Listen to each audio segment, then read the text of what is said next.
Hello and welcome to the Leesburg Public Library. I'm Sarah Walker, a library assistant here.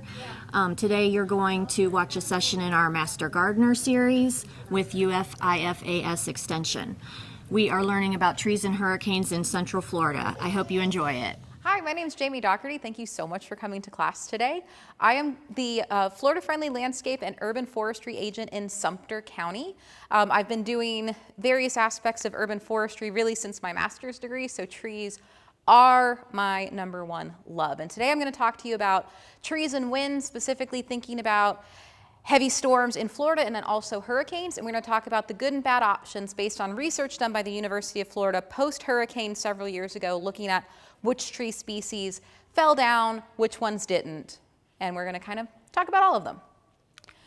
First up on our slides, we have our Injustice for All presentation. That's just to let everyone know if you're ever coming to an extension program and you need an accommodation of some kind, this is how you would contact us and give us enough notice so that we can work on those accommodations. So we're going to start with the 5 W's of extension. So who is extension? They are the agents in your county. In Lake County specifically, you have a commercial horticulture agent, a family and consumer science agent, a 4-H agent, a livestock agent, a residential horticulture agent who is also the Master Gardener Volunteer Coordinator. So those would be the people you would contact directly with questions. If you are in Sumter County, you can contact me for commercial Florida-friendly landscaping and either commercial or residential urban forestry questions. Now, what we do within Extension is to provide education, specifically research-based education, to the public. So that way, whatever University of Florida is doing with their big, complicated research, we look at it, we simplify it, and we make it into something usable for the public. Extension was established in 1914 by the Smith-Lever Act, and it's a partnership between the USDA, land-grant universities, and your county governments. We have approximately 375 extension agents throughout the state of Florida. All 67 counties are represented by an extension office, though they don't all have their own office. Some of our counties are small and they share offices. Right? And again, the why is so that you guys can get the benefit of nice, wonderful research-based education that is usable for you. So today we're going to start with a bit of an introduction, a little bit of a story about trees and things to consider. We're going to talk about good and bad options. Now, when I say bad options, it doesn't mean go out and take them down. It means you need to make sure they're cared for properly and that they're in the best shape possible before we have any kind of storm events. Okay? We're going to look at other considerations like pruning, group planting. We're going to specifically talk a little bit about tree care after a storm, and then we'll talk about palms because palms are not trees, so their care is a little bit different, and we leave that for the end. If anybody has questions as we go, just let me know. I'll repeat the question and then give an answer. We will also have a question and answer session at the end. So to start with, trees falling during a hurricane or really any storm event is a scary idea. Nobody wants to hear that loud creak and crash onto your home, your garage, your car, anything. That's a terrifying concept.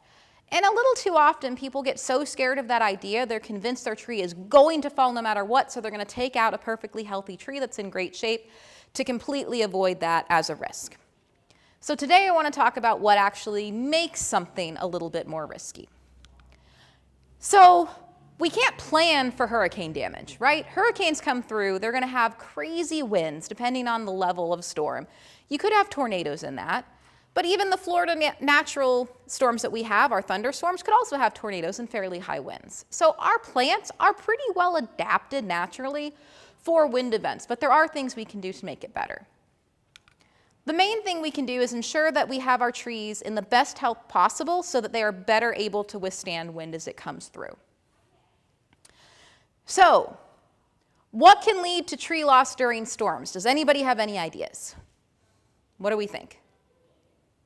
Features that maybe trees have that could lead to loss.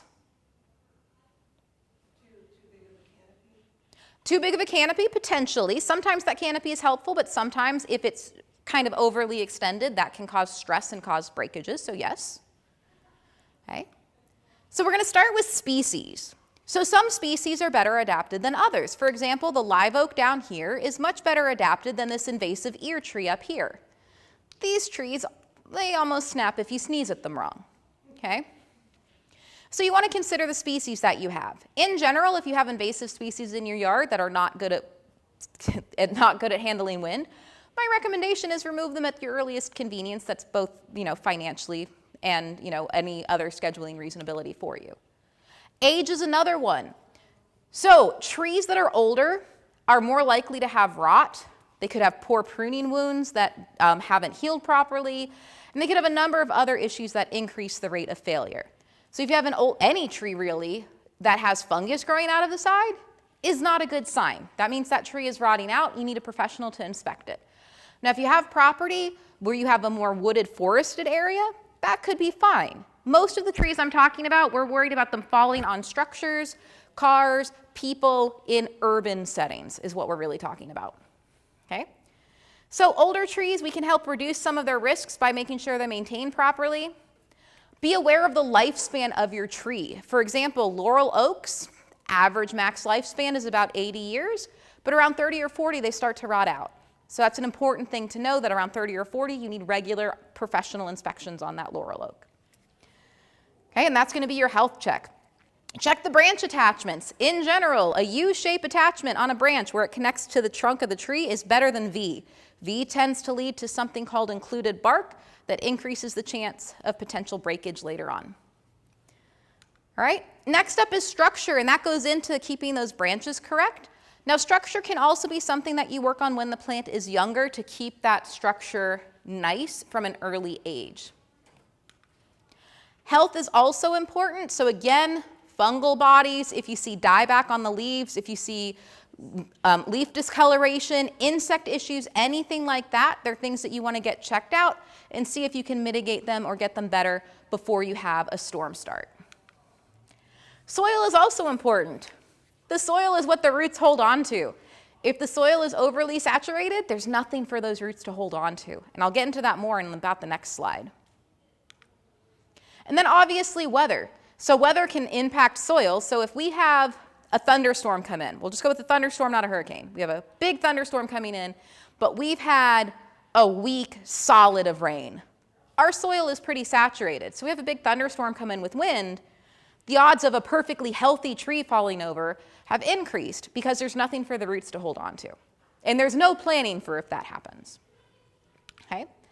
And we also want species diversity. So species diversity is good in urban settings because it helps prevent pests and diseases from spreading quickly. But also, if we think about planting trees in clumps or like mini forests in the urban setting, that species diversity means that you can have different sizes, different shapes of trees.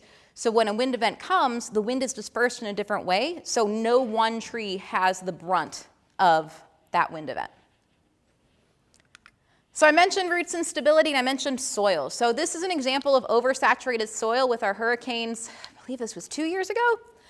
So this is a little culvert where the rain would collect. We have 2 pine trees and a palm tree clustered together, and they all fell down because this was so wet, the roots couldn't hold on to anything anymore. So this is referred to as a root plate. So the entire root plate came up for all of those plants.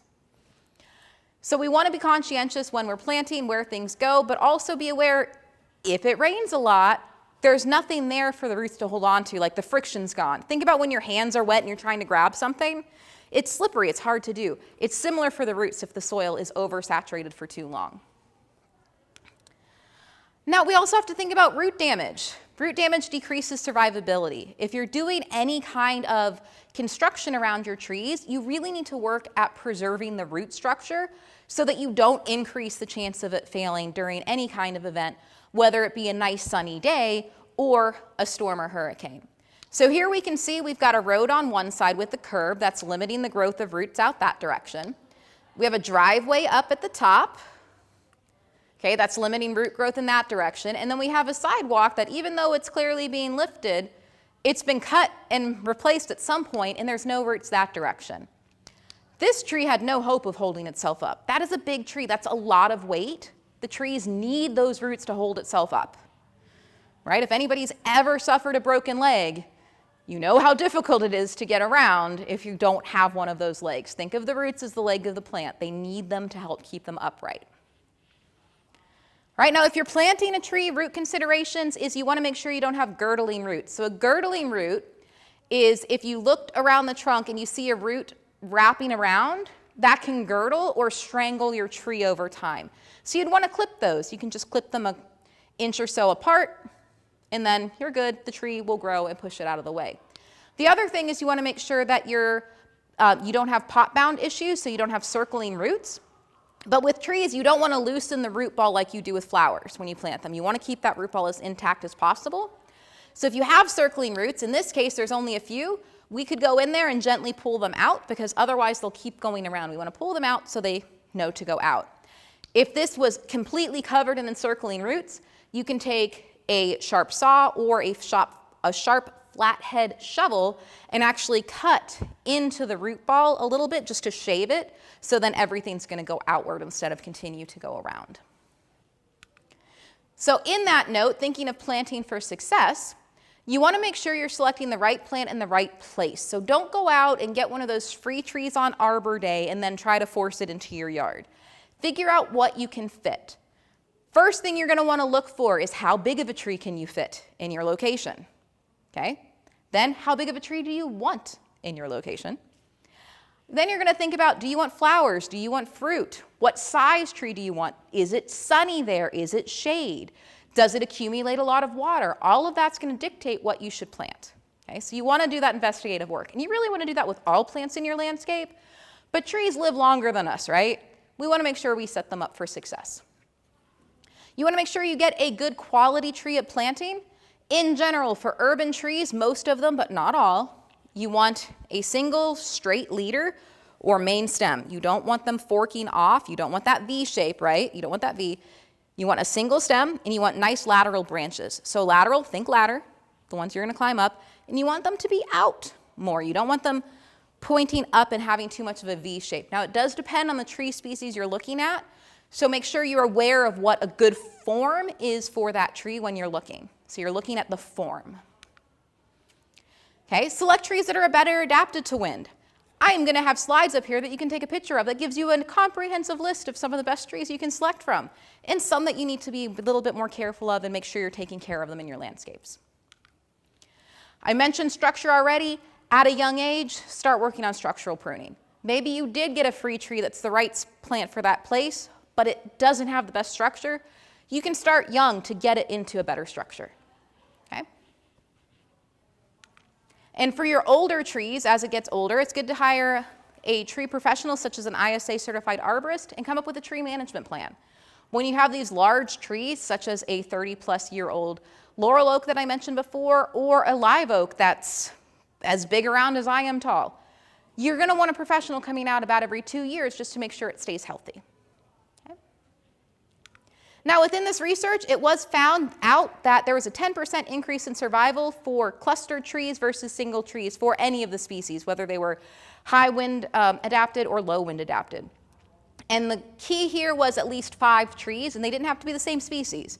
You could mix them up, you could have varied ages, varied size, and varied species, and that really does help keep the urban environment a little bit more healthy. It helps with our wildlife as well. Okay, are you guys ready for some of the tree stuff? Yeah. All right, so get your phones out if you're taking a photo. Here is your list of high wind tolerance species in the state of Florida. Some of them are native, and the rest are Florida friendly. There are no invasive plants on this list. Okay? So what I'm going to do is go through a highlight of several of them, and then we're going to go down to the next one. So these are high wind tolerance. The next will be medium to high, and then we're going to go into medium and low, I believe is all of them. And I'm going to give you a selection of within all of them. Basically, it's the ones I liked and wanted to share. So our first one up is the Florida scrub hickory. This tree gets to be about 30 feet tall, requires part sun to part shade, and really likes zone 9B to 10A. So the information I'm giving you for all of these plants is so that if you want to plant them in your landscape, you're getting some of that information that you need to be that detective for right plant, right place. And you're getting some pictures to get an idea of what it would look like. Next up is flowering dogwood. Now, flowering dogwood, we are in the southernmost range for flowering dogwood. Will it grow? Yes, but it is more susceptible to every pest and disease that it could get in this part of Florida. If you have friends, family, or if you're lucky enough to have a second property up in Gainesville or north, they could do wonderful up there. So they get to be about 30 feet tall and 30 feet wide. They're said to have a spherical habit. So the habit is the shape of the crown of the tree. Okay? They like full sun to part shade, and they are, like I said, a native. We're going to spend the next couple of minutes on our holly trees. So first up is our Dahoon holly. Now hollies come in male and female plants. The females get the berries. The male's going to have the nectar producing flowers. So our Dahoon hollies get to be about 30 feet tall and 12 feet wide. They have a pyramidal shape, so think Christmas tree. They are native and like full sun to part shade, and they're relatively resistant to most of the pests and diseases that are out there. Next up is our largest of our hollies, is our American holly, up to 50 feet tall and 25 feet wide, again with that pyramidal shape. It likes full sun to part shade. It is a native. Now I will also say though, of all of our hollies, this has the most pests and diseases that is susceptible to in our region. And just so you're aware, these are sharp, so if you wanted to go like hug your tree, don't hug the canopy of this one. Yopon holly is nice because it's a little bit smaller and also a different shape compared to our last two hollies. It's about 25 feet high, 20 feet wide. It has a vase to rounded shape, so think reverse Christmas tree for a vase shape. Full sun, all the way up to full shade, and it is, again, a native, and it's great whether you have the male or female. You're going to either attract pollinators or you're attracting birds, so it's great for wildlife. Next up, crepe myrtles. I will start with don't crepe myrtle your crepe myrtles. Topping them is not an appropriate method. Crepe myrtles come in a huge number of varieties. You can get a variety that it maxes out at 1 foot tall and other varieties that are over 30 feet tall. So remember that right plant, right place? Know your variety of crepe myrtle so you know how you need to manage it. So you can have one that's small enough to fit 3 feet from your house, but the 30-foot Natchez option is not the best one for that location. Okay? They come in lots of different habit types, from round, upright, spreading, elliptical, basic sideways oval. Okay? They do prefer full sun, but they will tolerate partial shade as well. And if you don't top them, they actually flower more and sooner than if you do top them. Next up, we have our southern magnolia. It's the largest of our magnolias, up to 80 feet tall and 40 feet wide. It has a pyramid to oval shape.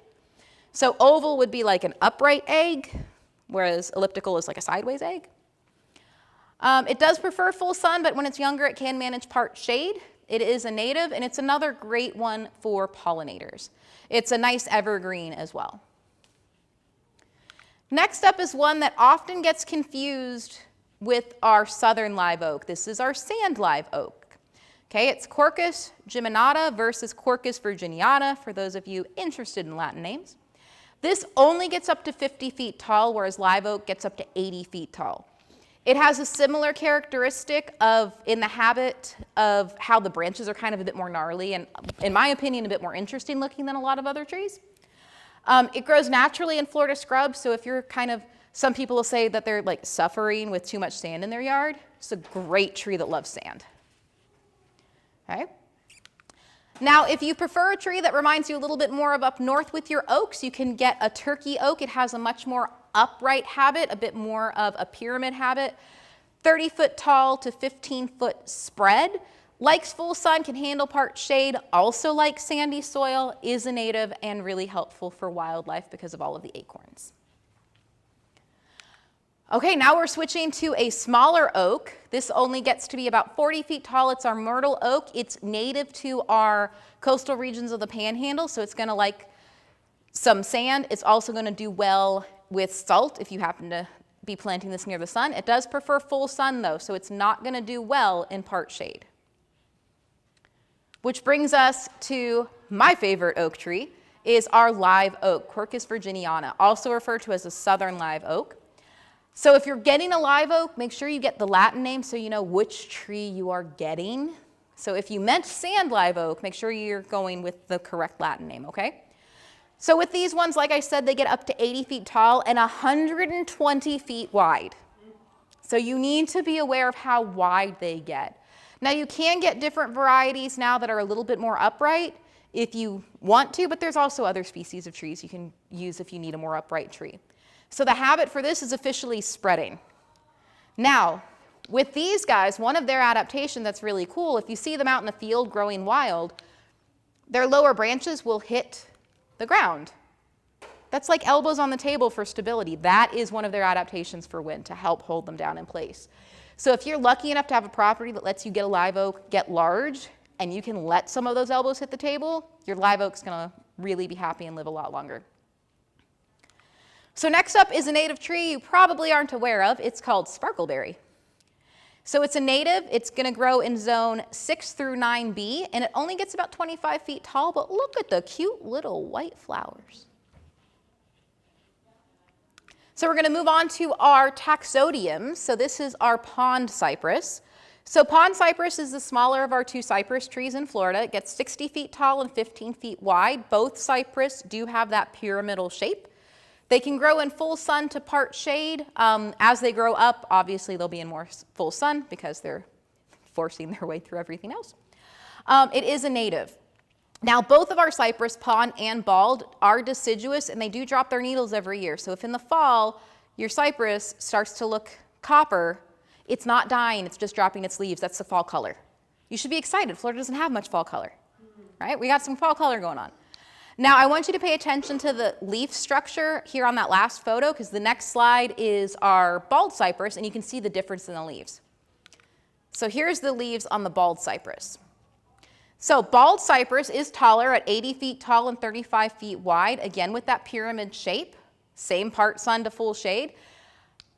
This one does get the knees, you can see down here. So if it's in a heavily compacted soil or if it's near water, it will get the knees. So if you're growing it where it doesn't have those, it should not get the knees. I also have these up here. These are the female cones that you're going to see really on both trees. I get a lot of phone calls thinking there's some sort of insect gall, but they're actually the reproductive structure of that plant, specifically the female reproductive structure. All right, so for our well-adapted palms, our first one is our pinto palm. Now, all of our palms produce some kind of fruit. They have flowers that are great for pollinators and fruit that are good for wildlife. But when you're thinking about planting and location, be aware of the kind of debris you're going to get off of your plant, just so you know what kind of maintenance you're looking into. So this one gets to be about 20 feet tall. And just so you know, pretty much every palm in Florida has at least one deadly disease that's out to get it. So keep them fertilized on a schedule. Don't wait till they look like they need it, because then if it starts to look bad and you contact your extension agent, you can say, hey, I've been fertilizing it with an 8-2-12+4 as written on the package every however many months the package says, and it's turning yellow. We're going to say, okay, let's see if we can do a test. Let's see if it looks like it's something that we can save your tree from. Okay? Speaking of, this tree actually shows you a palm with magnesium and potassium deficiency. So that's what that looks like. These are Canary Island date palms. They get to be about 50 feet tall. Cool fact, they can have 130 to 150 leaves in the canopy at a time. Now, and on this one, if you see in the second picture, that area in the middle of this palm that looks yellow, that's the fruiting bodies and the flower structures coming out. That doesn't mean anything's wrong. And on these date palms specifically, when the fruit comes out, it can push the lower fronds down. So it can kind of have this like corseted look to the palm. That's normal, it's nothing to worry about. All right, and our last palm here is our native tree, because it's not really a tree, right? Is our cabbage palm, okay? This one gets to be about 40 feet tall. It is our native. We do love this palm. We don't love what it was planted in here though, okay? That's not good. Not enough soil or ability for water to get in. All right, so next up, we're gonna go to our medium to high wind resistant trees. So it's another time to get your phones out, take a picture. Gives you a nice list. And you'll notice as we go, I go through less and less trees. But we have a few cool ones here. All right, one more photo. Got it. All right, so first up we have our Florida sugar maple.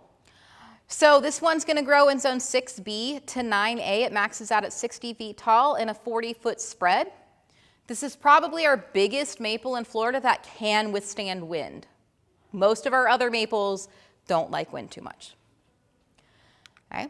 Then we have a non-native Japanese maple. We are a little too far south for this. They prefer zone 5B to 8B, but again, if you're up a little bit further north, have friends, they can do better there.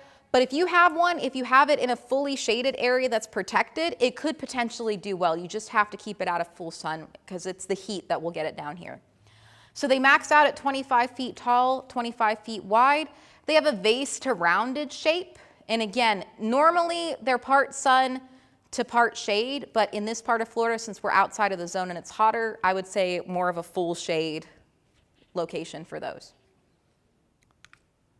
River birch is another one. We're just at the tail end of the zone for this. We're looking at 4A to 9A is their preference. They get to be 50 feet tall and 25 feet wide.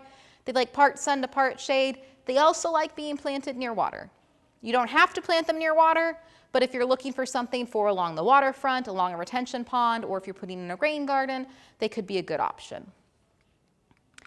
The next native, similar story to flowering dogwood. They will grow here. We're in the southernmost range. They will be more susceptible to pests and diseases here. But those beautiful flowers are also edible, which makes them extra cool. So they max out at 25 feet tall, 35 feet wide. They have an irregular to vase-shaped habit, and they like full sun to part shade. And the flowers don't taste like anything. They're just crunchy. So that'd be interesting to put in a salad or something. So fringe tree is one of my favorite natives. I've never gotten to own one, but I think they're cool. It's called that because the flowers over here look like party fringe. So it's the party tree. So you're looking at a tree that's small. It only gets up to 20 feet tall, 15 feet wide, oval to rounded habit, part sun to full shade, and it does well in urban environments. And you can look at this as a picture of it. It's somewhere on Gainesville campus.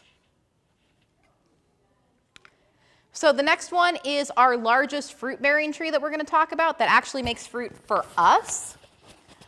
So this one is the common persimmon. It grows 4B to 9B, so we're within the range still. 60 feet tall and 35 feet wide, full sun. And if you've never had a persimmon, I know they look like tomatoes, but they taste like sugary candy. Okay? They are amazing. I've had persimmon cookies. I definitely recommend giving them a try. Make sure they're ripe though, because I've had unripe persimmons and they dry your mouth out instantly and it's not pleasant if they're not ripe. So wait till they're ripe. Because when they're ripe, they're amazing. Next up, we have sweet gum. It goes down all the way to zone 10A. So our sweet gums also like being planted by water. So if you're looking for a friend for your paper birch, you can do that. 75 feet tall, 50 feet wide. It prefers part sun to part shade. And it does kind of get a little bit of a fall color, more so than a lot of our trees do. Moving on to some of our smaller magnolias, we have Sweet Bay that's smaller than our Magnolia grandiflora, but it is not that much smaller. So it's 50 feet tall and 20 feet wide. It has more of a columnar vase shape, so it's going to fit in a tighter location. Magnolia grandiflora, I'm sorry, I forgot the common name. Flowering magnolia. That's not it either. Magnolia grandiflora is the Latin name, so at least I got that right now. Full sun to part shade, and it is a native. Next is my personal favorite magnolia. I love the flowers on a saucer magnolia. I just think they're gorgeous. It likes part sun to full shade, about 25 feet tall, so it's a smaller one, a little easier to manage for some people. 30 feet wide, and those gorgeous blooms come in late winter. So this is a cool one that's not used enough. This is actually a tree that's planted down at our extension office in Sumter County. It's the American hop hornbeam, and it's nice because it has a similar feel to like what you'd expect an oak or an elm to be, but it's different, and it increases our plant diversity by putting something new in. This is what the seeds look like as they're forming. The flowers were just as interesting. So these grow up to zone 9A. They get to be 40 feet tall, 30 feet wide, native, full sun, part shade, part sun. Stick them in the ground, they'll probably love it. And yeah, like I said, this is a great tree that is definitely underutilized in the urban environment. It's also sometimes confused with elms. So speaking of elms, next up on our list is a winged elm. You can grow these down to zone 9B, so they're good for the area. Up to 70 feet tall, 40 feet wide, full sun to part shade, native. But I will caution you on something with elms. Elms are amazing plants. I love elms. Don't plant an elm right next to your house or above your garage. Elms and pine trees both do something called self-pruning, which means they'll drop lower limbs just because they feel like it with no reason for it. So you want to put them somewhere where it's not going to hit a structure. Like if you've got enough space, you put it out a little bit further in your house, in your yard. Doesn't matter as much if it drops. You can still utilize it. It's just something to be aware of when you're selecting trees. All right, get your phones out again. It's time for our medium to low impact, low wind resistant trees. Now on this one, you'll notice some asterisks. Those are our invasive trees on this list. If you have those, don't feel bad about taking them out. Now I understand that it could be cost prohibitive, it could be a lot of reasons to not take it out, and I'm not going to say just go take it out to take it out, but if they get a pest or disease or significant damage, just take them out at that point, okay? And that's going to be our camphor tree. Loquat, I'll give a little caveat because loquat can provide food for people. It does create a citrus, but if you're not eating it yourself, maybe think about whether or not you want to keep it, because if you're not collecting any of the fruit, all of those seeds are going out by different animals and they're going to propagate pretty successfully in other locations. An ear tree, I talked about that earlier, didn't I? That one doesn't do well. I've said, well, they don't do well, but they are amazing in a tree, and as far as if they break during a storm, they'll just start sprouting from everywhere. So from the plant's perspective, it's amazing. From our perspective, it's a terrible invasive plant. So we're going to start with some of those maples I mentioned. So our box elder, it goes all the way up to 8B, 50 feet tall, 40 feet wide, part sun, part shade. It's a good tree, but most of the trees I'm talking about do better in a cluster than on their own. They're more likely to suffer wind damage when they're planted all by themselves. Red maple is another one. Red maple also hates droughts. They do really bad if it's a time of drought. So they go down to 9B. I've seen them planted further south, 75 feet tall to 35 feet wide, part sun to part shade. Our last maple is our silver maple, all the way to 9B, 80 feet tall, 60 feet wide, part sun, part shade, native again. Green ash is a cool one, another one that's not planted enough in my opinion, but again, plant it in a cluster, somewhere that's a little more protected from the wind. Now, just because it doesn't have as high wind resistance doesn't mean it's definitely falling over. It just means it doesn't have as much of a resistance to the wind. So your green ash can go down to 9A. It's a native up to 70 feet tall, 50 feet wide, prefers full sun. Wax myrtle, I love these. They're small, they're cool looking, they're planted a lot in parking lots. They can go down all the way from zone 7B to 11, so the whole state of Florida pretty much can have these. They're only 25 feet tall and 25 feet wide. And the nice thing about these, though, is they tend to naturally be planted in clusters when you plant them, which increases their survivability. I bet the next plant's going to surprise you because it's a sycamore. All right, and if you ever watched Pocahontas by Disney in that song, How High Does a Sycamore Grow? It's about 90 feet tall, okay? 70 feet wide, and it does prefer full sun. If you're like me and you're allergic to them, you don't really want them around, but, you know, they're fine. You can keep them. But again, you're going to want to plant them more in a cluster than on their own because surprisingly, they're not that good at resisting wind. They're more likely to fall. Okay? Willow oak is next. It's a cool oak tree that gets to be about 75 feet tall, 50 feet wide. It's a native down to zone 9B is its area. It likes full sun. Personally, I've only ever seen it in parking lots. Next up is our weeping willow. It's not native, but it's not considered invasive here. I've lived in locations that it was invasive, so I thought that important to bring up. It can grow all the way down to 9A, 50 feet tall and wide. It does tend to grow near water. That might be one of the reasons it falls more frequently, because what happens if you're near water and it's raining to the soil? It gets saturated, and if it's saturated, the roots can't hold on to anything. So some of these, it could be just because of the habitat that increases their chance of falling. American elm, all the way to 9B. It's a native that gets to 90 feet tall, 70 feet wide, part sun to part shade. And what did I warn you about elms? Anybody remember? Yes, exactly. They naturally self-prune their lower limbs, so don't put it over your house. Put it a little bit farther out. I'm not saying don't use them. I'm saying use them in the right location. Right plant, right place. Now, next up, we have a number of our native pines, which is sad. So pines are in our last two lists. Pines often don't show signs of damage right away. It can be weeks before you notice it. Also, one of the locations the research was done was the Panhandle with Michael that came in and flattened a lot of our pine plantations. So it may be a little bit skewed because of that unusual event, but they did come up statistically as being less adapted to wind. So slash pine gets to be about 100 feet tall, 50 feet wide, but that's going to be up at the canopy. Pyramid to oval in shape, full sun, part shade, native. Longleaf pine is another one, and I love longleaf pine. They're so fascinating. Come to another talk where I just spend about 10 minutes on longleaf pine. They get to be about 125 feet tall, 40 feet wide with an oval shape, full sun, again with that native, but these were part of that plantation issue that came through with Michael that got just knocked over. Loblolly pine is another great one, up to 9B, 80 feet tall, 35 feet wide, full sun.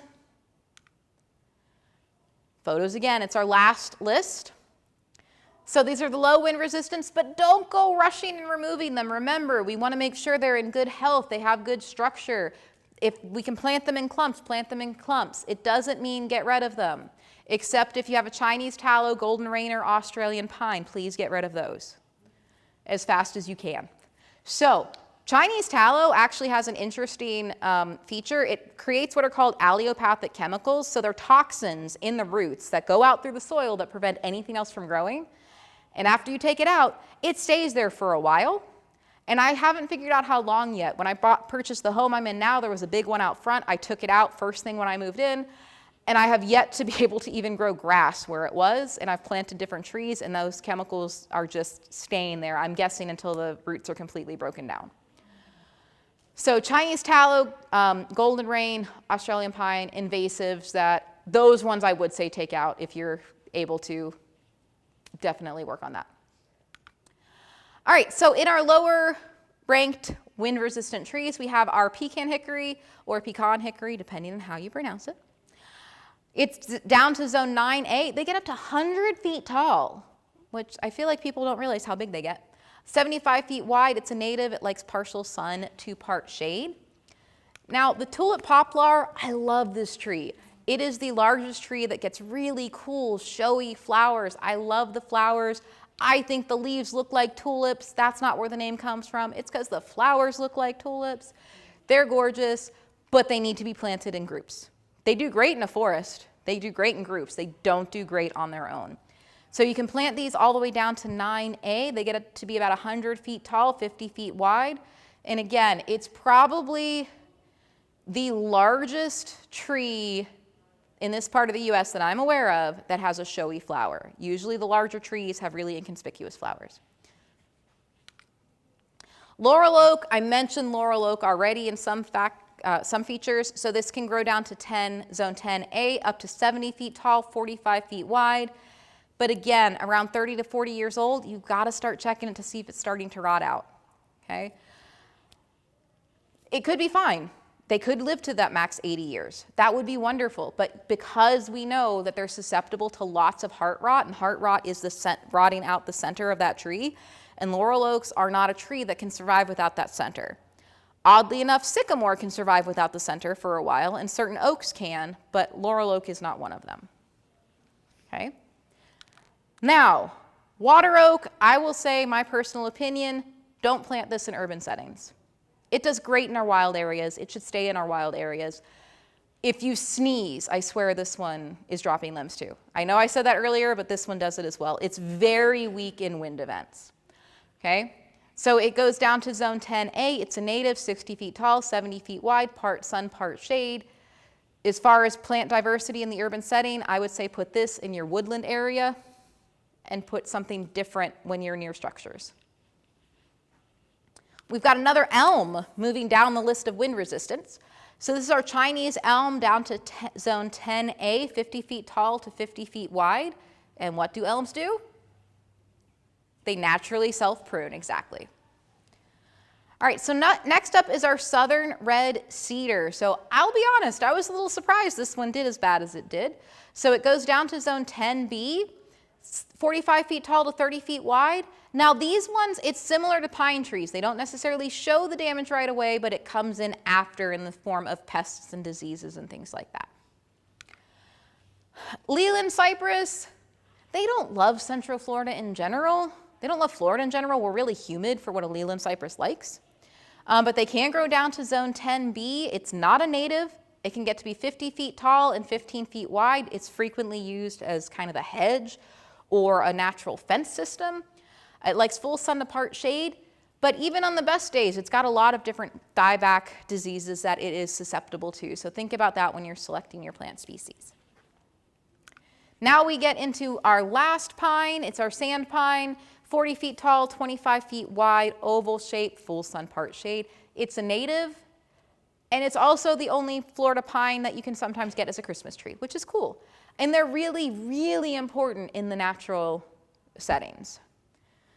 And it makes me sad when they find out that they don't do well in wind. This is our last palm. It's actually our last plant before we get into our next section. This is a Washingtonian. It's non-native. It gets to be about 100 feet tall. And the native that looks the closest to it is our sable palm, but it's significantly shorter at its max height. And just remember, with all the palms, there are diseases that are incurable going around. So think about that when you're planting your landscape. Maybe think a bit more diversity and a little less in, single species or single genus.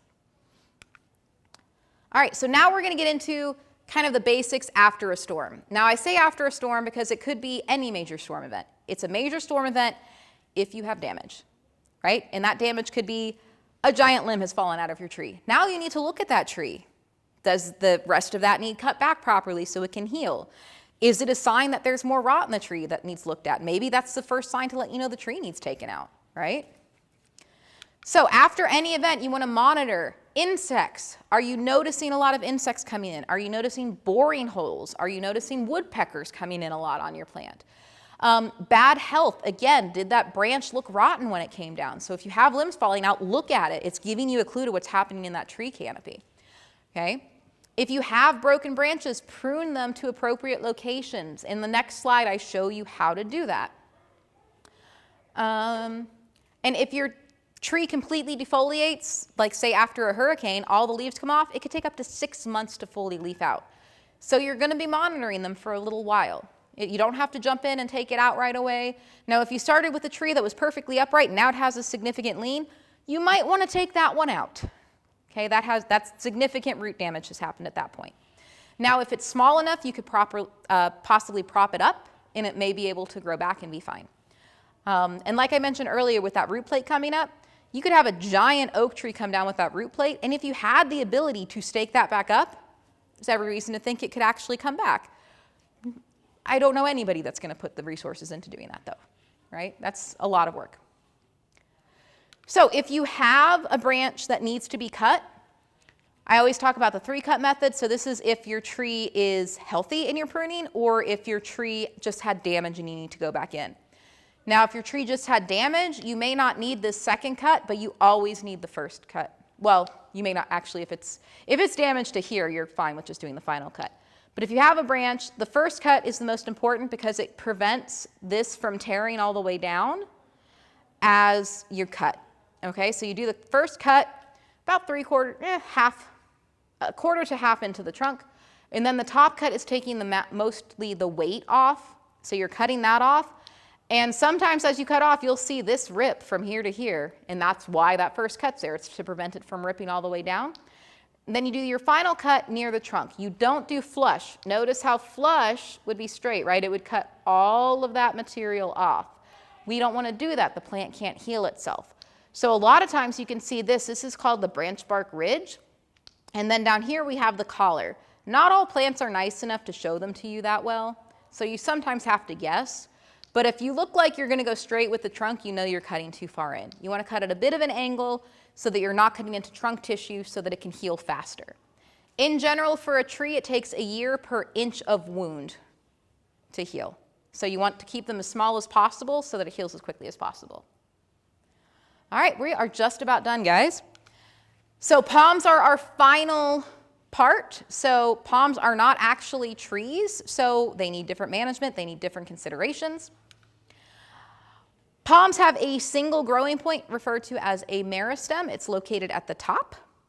And there's a lot of bad information and poor care for palms, and I'm hoping at least a few of them are going to be out of your brains by the time we're done here. Now, palms are adapted for high winds. If they weren't adapted to high winds, they would have gone extinct a long time ago, because if you think about where palms grow naturally, they have hurricanes, they have cyclones, they have typhoons, they have all the windy, rainy events, right? That is where they grow, and that is where they thrive. So what they do is when the wind comes in, all of those fronds or leaves fold in and protect that central meristem, keeping it from breaking. When you prune a palm, you want to stick with the 9 and 3 method. Now, what that means is 9 and 3 is where the petioles connect to the trunk, not where the leaves are hanging down. If we cut this 9 and 3 with the leaves hanging down, that would be an over-pruned palm. So it's 9 and 3, but I can look back and see 9, that's where that is. See, that's all of those petioles are connected at the 9 and the 3. Really, when you're pruning, you want to only remove the bottom layer of fully brown leaves. Okay, wait till they're fully brown. Remember I mentioned how important fertilization is in those palms? If you cut off green, you're cutting off that fertilizer that you're paying for. Wait till the plant can reabsorb those nutrients, wait till they're brown, cut them off. If you have a palm and you notice more than that bottom ring of leaves is turning brown or gold at once, it's going up and quickly, contact an extension agent. You may have a lethal disease on your palm. There's really only one palm disease that's curable, but you still want to get an agent involved to find out if you have that one disease. Okay? So, don't do this. Or this. You shouldn't. Remember, don't cut off green.